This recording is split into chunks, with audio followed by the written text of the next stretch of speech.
Welcome to Donmar TV News Channel. Ipinagluksaho ng maraming senador ang pagpanaw ni dating Pangulong Noynoy Aquino. Sinabi ho ni Senador Ping Lacson na nagsilbi bilang Super Typhoon Yolanda Rehabilitation Czar noong panahon ng Administrasyong Aquino na nakakadurog ng puso ang pagkamatay ng dating punong ehekutibo sa batang edad.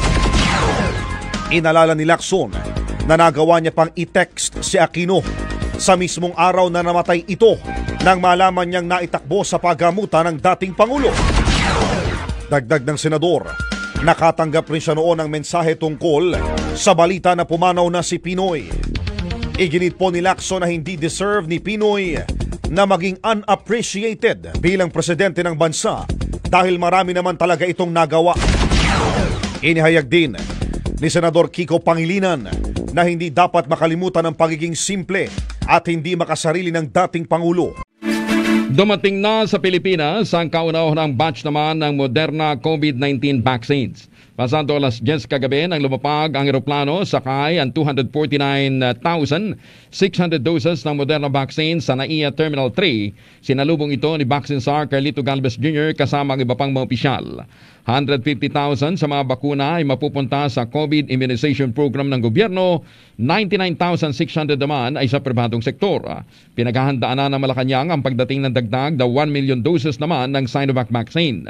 Ang Chinese vaccine ay sakay ng Cebu Pacific Flight 5J671. Inaasahang darating sa NAIA Terminal 2 ngayong alas 7:30 ng umaga.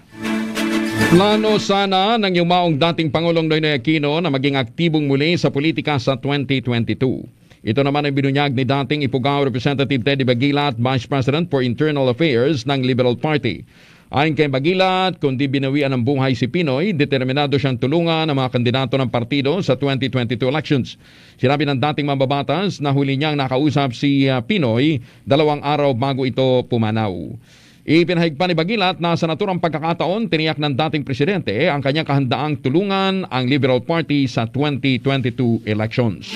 Isang araw matapos malibing, dinagsa naman ng mga supporters ang puntod ng yumaong si dating Pangulong Noynoy Aquino sa Manila Memorial Park sa Parañaque City.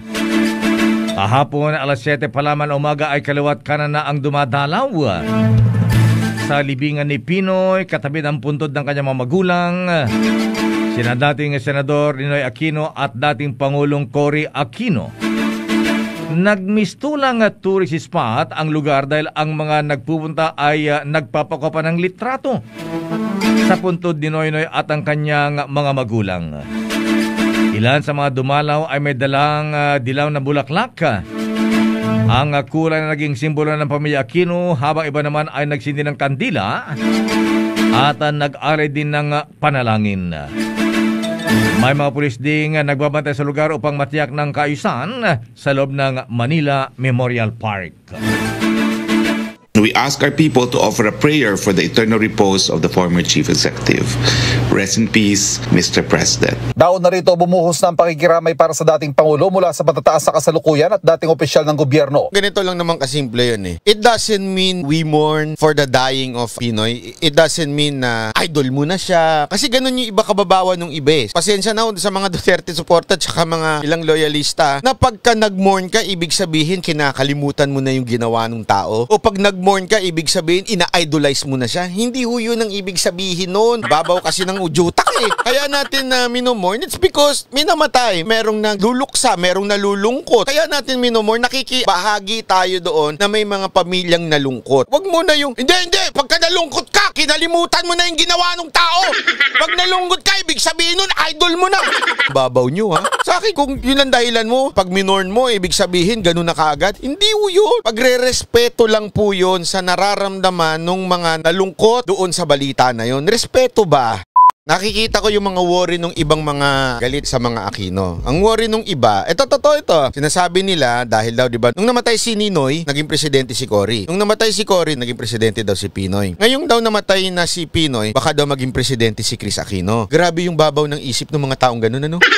Hindi, sorry. Pero magkakaibang konteksto yon. Ngayon naman siguro, matatalino naman na ang tao dahil may social media. Remember, noong na panahon na namatay si Ninoy, masyado mainit yun eh. Let's set aside yung death. Ibig sabihin, isipin natin in a politics way. Tapos katatapos lang ng ano nun eh. Alam ko, parang nag-election or something. So masyadong dikit. In other words, nung namatay din si Cory, dikit na rin yun. After a month, nag-declare si Pinoy ng candidacy niya. Ibig sabihin, dikit na dikit. Ngayong pangatlo, na namatay si Pinoy, masyado pang malayo dun sa susunod na declaration. October pa yun. In date now, it will take August, September, October, ilang buwan pa yun. Sigurado, yung issue na yan, wala na ho yan. Sabihin, tapos na ho yan. At the same time, it will take time bago pa umabot yung 2022 election. So, medyo malayo pa. So, kung titingnan natin ng political level nung pagkamatay nito, wag masyado kagad. Pag namatay mo, magiging... kayo nagpapapag. So, yung kayo magpanalo kay Chris eh.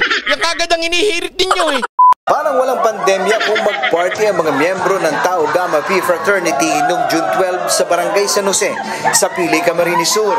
Dahil dito, sermon ang inabot nila sa Ayun lang, sermon lang ang inabot. Napakamot talaga ako doon. Pasensya na, pero totoo nung napanood ko to, sabi ko, ano yung sermon lang yun? Alam mo, hindi ko maintindihan ha. Sorry ha, I have nothing against with that fraternity ha. Hindi ko lang maintindihan yung authority dati, no? Para ho tayong tanga, checkpoint ng checkpoint, pag pupunta sa ibang lugar, kailangan mo ng RT-PCR, kailangan mo ng ganito, kailangan mo ng medical certificate sa barangay. Pero yung mga tao doon, pwede mag-party. At pag nag-party, anong sasagot nyo? Sermon lang. Sorry ha, wag ko kayo nagagalit, pero nakakainis lang. Okay lang ba kayo? I mean, you're wasting the checkpoint, you're wasting, nahingi kayo ng RT-PCR. Apor ka ba? Apor ka ba? Apor ka ba? Pag ganyan-ganyan pa, apor ka ba? Apor ka ba? O, ba't ka nandito? Asan ang medical certificate mo? Ganyan ka pa, di ba? Tapos, paysin mo! Tapos pag meron namang hindi sumunod, anyong gagawin? Ay, naku, sana kayong mga kapulisan natin, sana po, General Elizar, sana ho pagalitan nyo ng konti yung ano dito, yung mga kapulisan. Kasi, I don't think, bigla na lang nag-usbong to. Yung biglang, tara pre, party tayo. Samantala, pinuri ng medical experts mula sa Israel ang pag-handle ng Taguig LGU sa mga bakuna. Okay, bali hindi ho yung Maynila ang pinuri, sa Taguig po. Alam mo naman, gusto nila laging number 1 di ba? Ay ngayon, hindi sila number 1. Ito, pinupuri ang Taguig ngayon. Hapon, Quezon City, ngayon, Taguig. Hindi ako nagbalita dyan ha! Yung news, wala akong kinalaman dyan. Di ko kilala yung mga yan. Itong mama na ito, di ko kilala yan. Ayon sa mga eksperto, nakita nila ang professionalism ng LGU pagdating sa proseso ng vaccination. Mga taga-Israel ito ha, nakita nila yung ano. Totoo naman kasi napakaganda ng vaccination sa Taguig. Grabe ho. Mga taga-Israel to, medical expert to ito ha. Hindi ho ako yan. Hindi ho si Dr. Kwakwak yan. Ito yung mga taga-Israel, mga respetado ito. Tiningnan kasi nila kung saan nakalagay yung vaccine, kung paano pupunta sa venue. Marami ho kasi, punta ho kayo sa Taguig, napakarami yung venue. Isipin nyo, meron doon sa bandang dulo, meron dito sa Bonifacio High, meron doon sa SM Aura. Ang ganda eh! Palakpakan!